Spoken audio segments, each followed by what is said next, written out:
मियाँ बीवी हों तो ऐसे। एक बादशाह महल की छत पर टहलने चला गया। टहलते टहलते इसकी नज़र महल के नज़दीक घर की छत पर पड़ी, जिस पर एक बहुत खूबसूरत औरत कपड़े सुखा रही थी। बादशाह ने अपनी एक बांदी को बुलाकर पूछा, किसकी बीवी है ये? बांदी ने कहा, बादशाह सलामत, ये आपके ग़ुलाम फ़ैरोज़ की बीवी है। बादशाह नीचे उतरा। बादशाह पर इस औरत के हसीनो जमाल का सहर सा छा गया था। इसने फ़ैरोज़ को बुलाया। फ़ैरोज़ हाज़िर हुआ तो बादशाह ने कहा, फ़ैरोज़, हमारा एक काम है। हमारा ये ख़त फ़लाँ फ़लाँ मुल्क के बादशाह को दे आओ और इसका जवाब भी इनसे ले आना। फ़ैरोज़ इस ख़त को लेकर घर वापस आ गया। ख़त को अपने तकिए के नीचे रख दिया।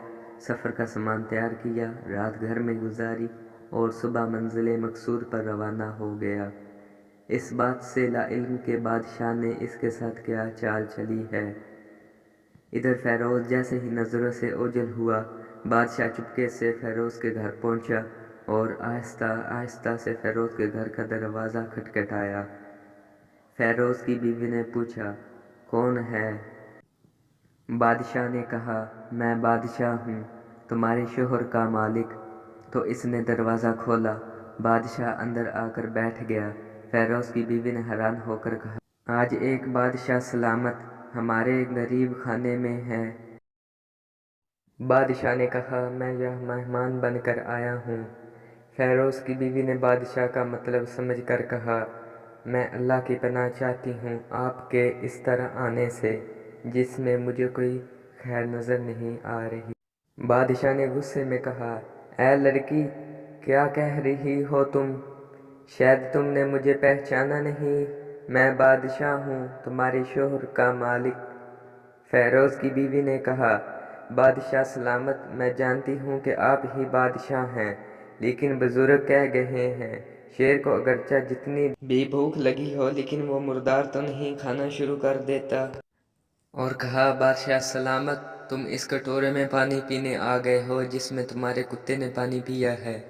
बादशाह इस औरत की बातों से बड़ा शर्मसार हुआ और इसको छोड़कर वापस चला गया, लेकिन अपनी चप्पल वहीं पर भूल गया। ये सब तो बादशाह की तरफ से हुआ। अब फ़ैरोज़ को आधे रास्ते में याद आया कि जो ख़त बादशाह ने इसे दिया था वो तो घर पर ही छोड़ आया है। इसने घोड़े को तेज़ी से वापस मोड़ा और अपने घर की तरफ लपका। फ़ैरोज़ अपने घर पहुंचा तो तकिए के नीचे से खाते निकालते वक़्त इसकी नज़र पलंग के नीचे पड़े बादशाह के नाल चप्पल पर पड़ी, जो वो जल्दी में भूल गया था। फ़ैरोज़ का सर चकरा कर रह गया और वो समझ गया कि बादशाह ने इसको सफ़र पर सिर्फ़ इसलिए भेजा ताकि वो अपना मतलब पूरा कर सके। फ़ैरोज़ किसी को कुछ बताए बगैर चुपचाप घर से निकला। खत लेकर वह चल पड़ा और ख़त्म करने के बाद बादशाह के पास वापस आया तो बादशाह ने इनाम के तौर पर इसे 100 दीनार दिए। फ़ैरोज़ दीनार लेकर बाज़ार गया और औरतों के इस्तेमाल के कीमती कपड़े और कुछ तोहफ़े भी खरीदे। घर पहुंचकर बीवी को सलाम किया और कहा, चलो तुम्हारे मेके चलते हैं। बीवी ने पूछा, ये क्या है? कहा, बादशाह ने इनाम दिया है और मैं चाहता हूँ कि ये पहनकर अपने घर वालों को भी दिखाओ। बीवी, जैसे आप चाहें। बीवी तैयार हुई और अपने वालिदैन के घर अपने शोहर के साथ रवाना हुई। दामाद और बेटी और इनके लाए हुए तोहफ़े को देखकर वो लोग बहुत खुश हुए। फ़ैरोज़ बीवी को छोड़कर वापस आ गया और 1 महीना गुजरने के बावजूद ना बीवी का पूछा और ना इसको वापस बुलाया। फिर कुछ दिन बाद इसके साले इससे मिलने आए और इससे पूछा, फ़ैरोज़, आप हमें हमारी बहन से गुस्से और नाराज़गी की वजह बताएं या फिर हम आपको काजी के सामने पेश करेंगे। तो इसने कहा, अगर तुम चाहो तो कर लो, लेकिन मेरे ज़िम्मे इसका कोई हक बाकी नहीं है। वो लोग अपना केस काजी के पास ले गए तो काजी ने फ़ैरोज़ को बुलाया। काजी इस वक्त बादशाह के पास बैठा हुआ था। लड़की के भाइयों ने कहा, अल्लाह बादशाह सलामत और काजी अलकदा को कायम दायम रखे। काजी साहब, हमने एक सरसब्ज बाग दरख्त फलों से भरे हुए और साथ में मीठे पानी का कुआं इस शख्स के हवाले में दिया, तो इस शख्स ने हमारा बाग उजाड़ दिया। سارے پھل کھا لیے، درخت کاٹ لیے اور کنویں کو خراب کر کے بند کر دیا۔ قاضی فیروز کی طرف متوجہ ہو کر پوچھا، ہاں تو لڑکے تم کیا کہتے ہو اس بارے میں؟ فیروز نے کہا، قاضی صاحب جو باغ مجھے دیا گیا تھا وہ اس سے بہتر حالت میں نے انہیں واپس کیا ہے۔ قاضی نے پوچھا، کیا اس نے باغ تمہارے حوالے ویسی ہی حالت میں واپس کیا ہے جیسے پہلے تھا؟